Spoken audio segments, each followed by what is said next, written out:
Okay student, तो अब हम करते हैं क्वेश्चन 1 का पार्ट 4। इसमें क्या है, the amount of money in the account every year when the 10,000 is deposit eight compound interest is 8% per annum.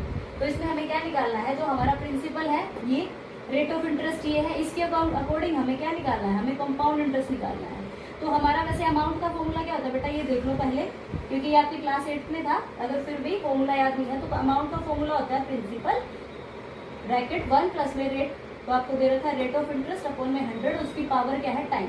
अगर आप 1 ईयर के लिए निकाल रहे हो तो आपके क्या हो जाएगा 10,000 1 प्लस में 8 अपॉन में 100 की पावर 1, यानी 1 ईयर के लिए निकाला है। 2 ईयर के लिए निकाल रहे हैं, ये अमाउंट का फॉर्मूला है, क्योंकि कंपाउंड इंटरेस्ट तो हमारा कैसे निकलेगा, कंपाउंड इंटरेस्ट अमाउंट में से हम प्रिंसिपल को माइनस कर देते हैं तो आपका जो है कंपाउंड इंटरेस्ट आ जाएगा। लेकिन इसकी हमें इतनी रिक्वायरमेंट नहीं है, हमारा क्वेश्चन अमाउंट में ही सॉल्व हो जाएगा, ठीक है, क्योंकि हमें तो एपी बनाना है, ठीक है। तो 1 ईयर के लिए अगर आप अमाउंट निकाल रहे हो तो ये क्या होगा, इसका सीक्वेंस ये बनेगा। अगर 2 ईयर के लिए निकालोगे तो हमारा टाइम चेंज हो जाएगा, 1 से क्या हो जाएगा हमारा टाइम 2 ईयर हो जाएगा, तो उसका ये बनेगा फॉर्मूला। अगर 3 ईयर के लिए निकालने जा रहे हो तो उसका टाइम क्या हो रहा है 3 हो रहा है, ठीक है। तो इसके अकॉर्डिंग हमने अपना जो लिस्ट ऑफ नंबर था वो हमने रेडी कर लिया है, ठीक है, with the help of this formula.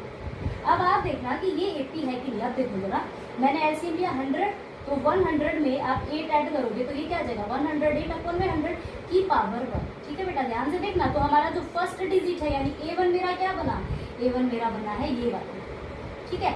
फिर सेकंड ईयर के लिए वो बोल रहा है, तो with the help of this formula हमने ये सेकंड डिजिट तैयार करी। लेकिन कितने ईयर के लिए बोल रहा है 2 ईयर के लिए। अब देखना जरा, यहाँ पे 108 अपॉन में 100 है कि पावर 1 है, यहाँ पे इसकी पावर कितनी है 2 है, यानी आप इस डिजिट को 2 बार मल्टीप्लाई करोगे तो सोचो ना कंपाउंड मतलब हमारा अमाउंट बढ़ रहा है कि नहीं, 2 ईयर में इंक्रीज हो रहा है, वो भी डबल, ठीक है। फॉर 3 ईयर के लिए अब देखो 3 ईयर में भी सेम एज एलसीएम लोगे तो 108 की पावर यानी 108 अपॉन में 100 की पावर कितनी आ रही है 3।